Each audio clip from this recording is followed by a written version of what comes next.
안녕하세요. Hello. 코피 아난 전 총장 시절부터 유엔을 전문 취재한 걸로 알고 있는데요. 간단하게 본인 소개를 좀 해주십시오. Okay, great. Yes, I'm a journalist. 안녕하세요. 저는 뉴미디어 기자입니다. 인터시티프레스.com이라는 웹사이트를 10년 넘게 운영하고 있는데요. 유엔이나 미국 연방준비제도, 뉴욕시청 등에 대한 취재를 주로 해왔습니다. 그중에서도 특히 유엔 안전보장이사회와 유엔의 운영 방식에 대해 주로 다뤄왔는데요. 지금까지 여러 건의 단독 보도를 했고 최근에는 반기문 유엔 전 사무총장과 관련된 일들에 대해서 취재하고 있습니다. 이것 때문에 유엔과 큰 싸움에 휘말리기도 했습니다. 그 이야기는 나중에 더 하도록 하고요. 제가 이곳 뉴욕에서 본 것들을 토대로 반기문에 대한 취재도 계속해 나갈 예정입니다. 그 유엔을 전문으로 취재하는 독립 언론으로 소개를 하셨는데 제가 알기로는 2016년에 유엔 상주 출입 기자증도 그리고 책상도 뺏긴 걸로 알고 있어요. 이게 혹시 반기문 전 사무총장에 대해서 비판적인 기사를 많이 쓴 게 그렇게 쫓겨나는데 영향을 줬다고 생각하십니까?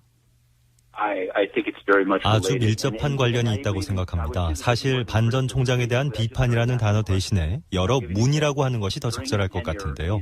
예를 들면 반기문 전 총장은 유엔 사무총장직을 맡고 있는 동안 본인의 사위인 스타르트 채터즈를 유엔 산하기관 이라크 책임자와 덴마크 코펜하겐 유엔 프로젝트 지원처 지역 책임자 등 여러 차례 고위직에 임명했습니다.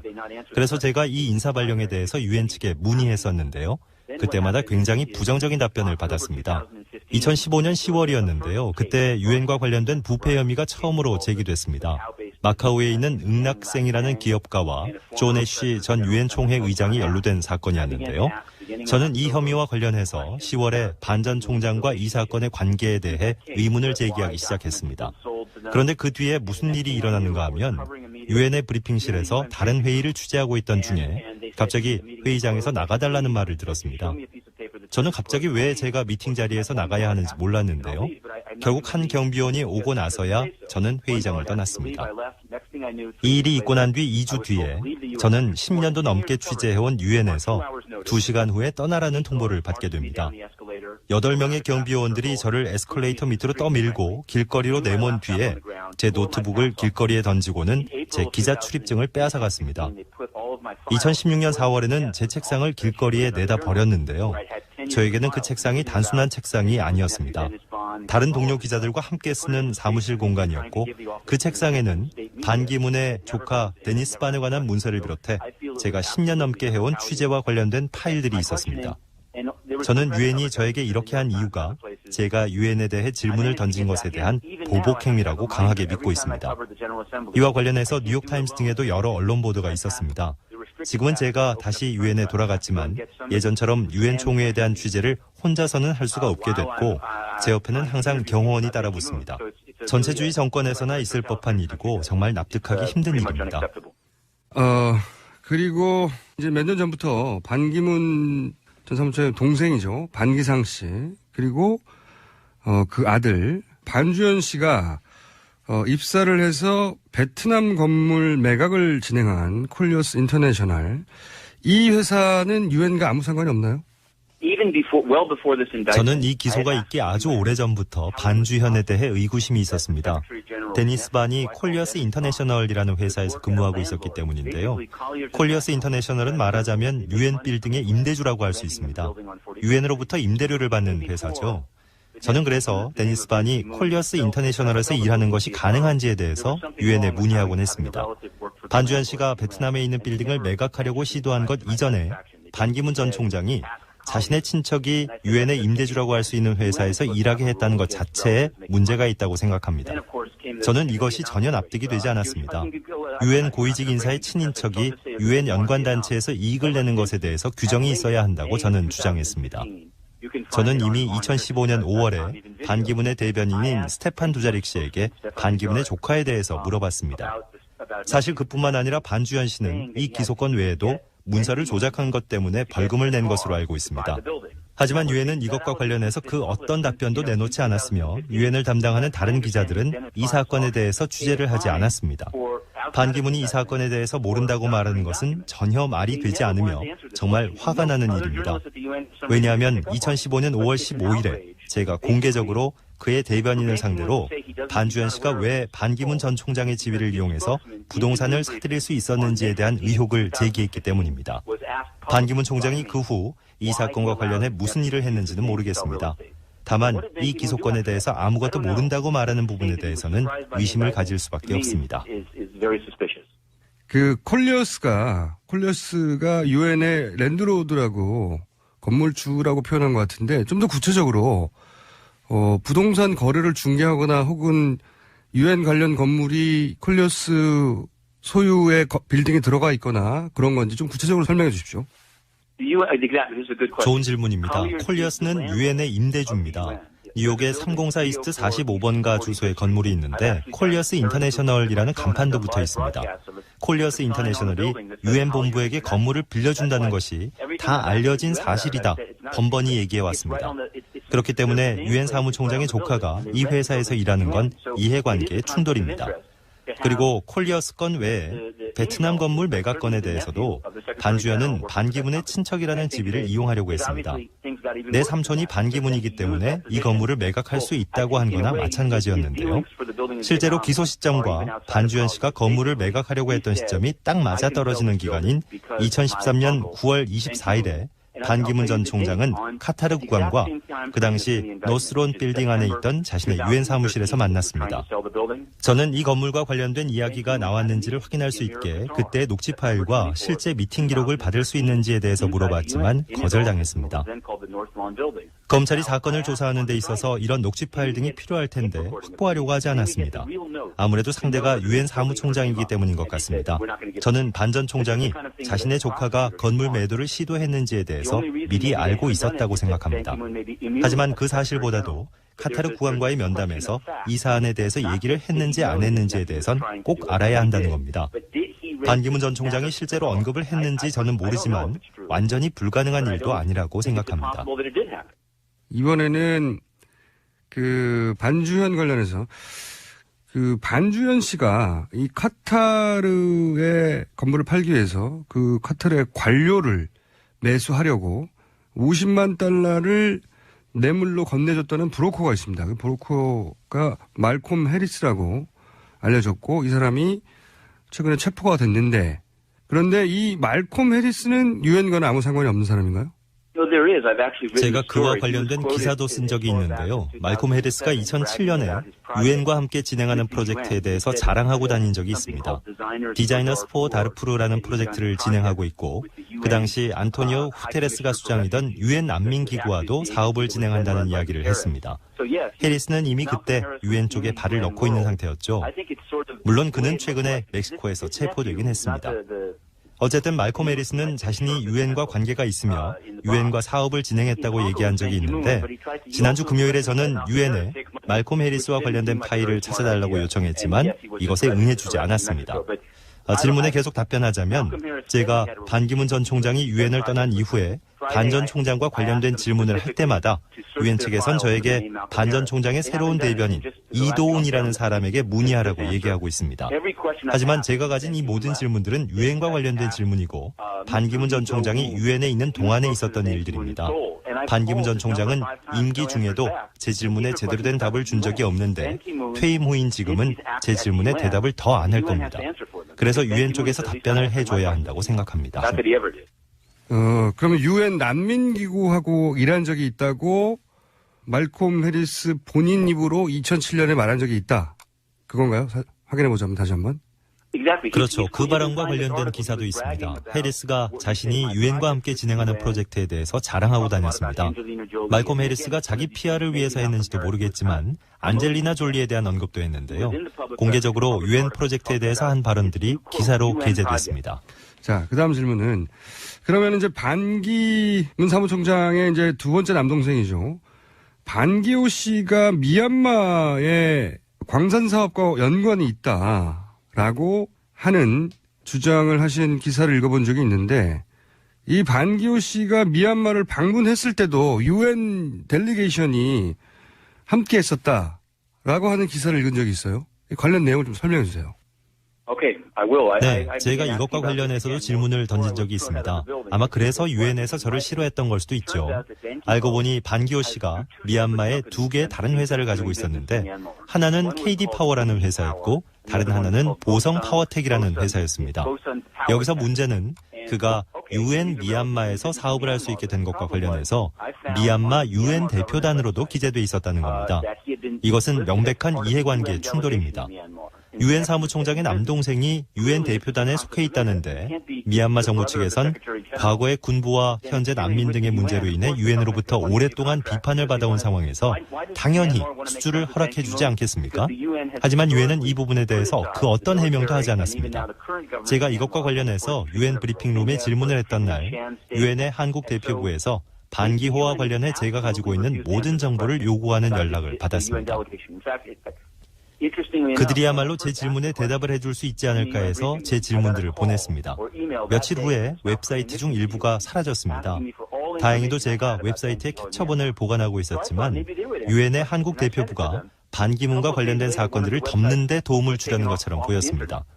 형인 반기문이 유엔 사무총장인 상황에서 반기호가 미얀마 유엔 대표부의 한 명으로서 그 나라에서 사업을 한다는 건 명백히 이해관계 충돌입니다. 제가 수차례 이 부분에 대해서 질문했지만 유엔과 대변인 측은 제대로 된 답변을 하지 않았습니다. 제가 만약 잘못된 기사를 작성한 거라면 미얀마 유엔 대표단에 누가 있었는지에 대해서 말해달라고 했지만 거절당했습니다. 그 당시 반기문 아래 유엔의 미얀마 대표부에 있었으며 전 유엔 인도대사였던 BJ 남비아와 이야기하게 해달라고 했지만 그것도 안 된다고 했습니다. 다른 웹사이트도 아니고 미얀마 산업부의 웹사이트에 반기호가 유엔 대표단 멤버라고 했던 것이기 때문에 저는 제 기사 내용이 맞다고 말할 수밖에 없고 또 의구심이 들 수밖에 없었던 겁니다. 또 저는 반기문의 동생이 미얀마에서 사업을 벌이는 것 외에도 교전지대인 중국의 시안 지역에서 광산업 사업을 하고 있다는 것에 대해서도 굉장히 놀랄 수밖에 없었습니다. 특히 유엔 사무총장의 동생이 사람들이 정부의 손에 죽어가고 있는 교전지대에서 광업을 하고 그것으로부터 이익을 거둬들이고 있는 일은 엄청난 논란이 될 만한 일이며 솔직히 아주 역겨운 일이라고 생각합니다. 제가 보도한 그대로입니다. 미얀마 정부 웹사이트에서 반기호가 유엔 대표단의 일원이라고 했고 또 반기호는 미얀마에서 사업을 했고 이것은 이해관계 충돌이기 때문에 유엔 자체적으로 조사를 했어야 합니다.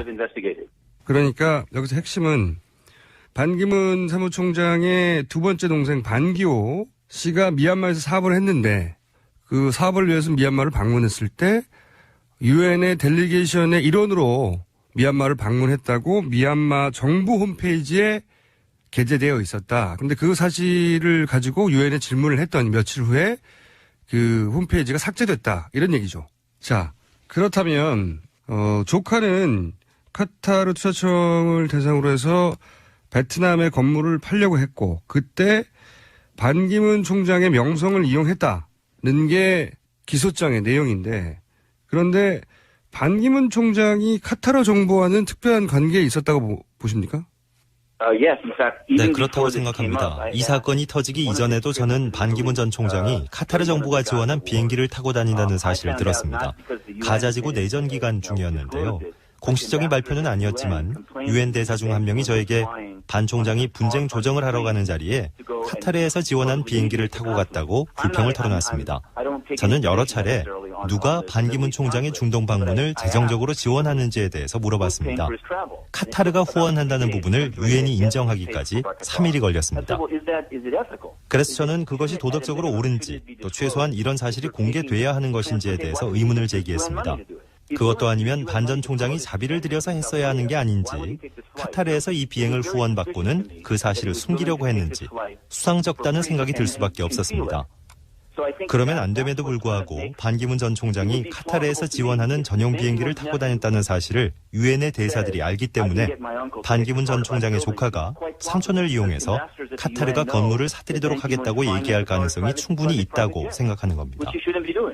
그러니까 지금 말씀하신 내용은 카타르 정부가 반기문 총장에게 무료 제트 비행기를 전세 내줄 정도의 특별한 관계가 있었다 이렇게 주장하시는 거고 그렇다면 이 문제에 대해서 유엔 내에 조사기구가 따로 있는 걸로 아는데 혹시 유엔 내에서 이 문제에 대해 조사한 사실이 있는지 아십니까?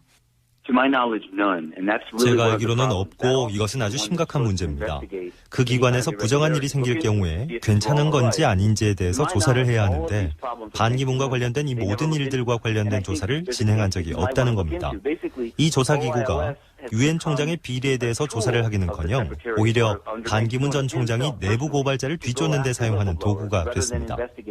한 예로 중앙아프리카 공화국에 있는 유엔의 한 직원이 어린아이들을 상대로 강간이 있었다는 사실을 폭로했는데 가해자는 조사를 피했지만 오히려 내부 고발을 한 직원이 조사를 받아야 했습니다. 카타르 지원의 전용 비행기, 반기문 전 총장 조카의 베트남 빌딩 매각건, 반 전 총장 동생 반기호 씨가 미얀마 유엔 대표단에 있으면서도 사업을 한 점에 대해서 조사를 한 적이 없는데 만약에 조사를 진행했다면 그것을 공개해야 합니다. 예전에 태국의 잉나치나와카와 마카오의 사업가들에 대한 사건을 다루기도 했습니다. 그것도 반기문 체제의 유엔이 부정부패에 얼마나 소홀한지 또 모든 것이 세일즈 중심이었다는 것을 보여줍니다. 예를 들자면 한 사업가는 노예 기념관을 재정적으로 지원하기만 하면 원하는 것을 얻을 수 있었고 돈만 대면 유엔 사무국으로부터 공문서든 뭐든 얻을 수 있었던 겁니다. 반기문은 돈 있는 사람을 위해 유엔을 사탕가게로 변질시켰습니다.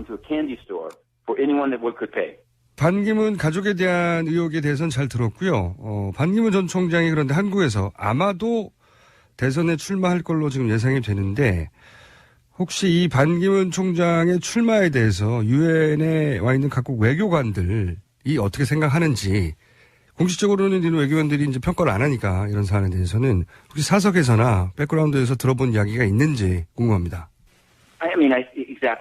사람들이 공적으로 유엔에 대해서 얘기하는 것과 사석에서 이야기하는 내용에 아주 큰 차이가 있습니다. 물론 공개적으로는 유엔은 좋은 곳이며 반기문 전 총장에게 축하한다고 말을 하지만 적어도 제가 이야기를 나눠본 외교관들의 경우에는 유엔이 지난 10년 동안 크게 훼손됐다고 말합니다. 정치적으로 큰 문제는 물론 상대적으로 작은 문제라고 생각되는 부룬디, 예멘, 미얀마 등에서의 문제들도 해결하거나 중재하지 못했습니다.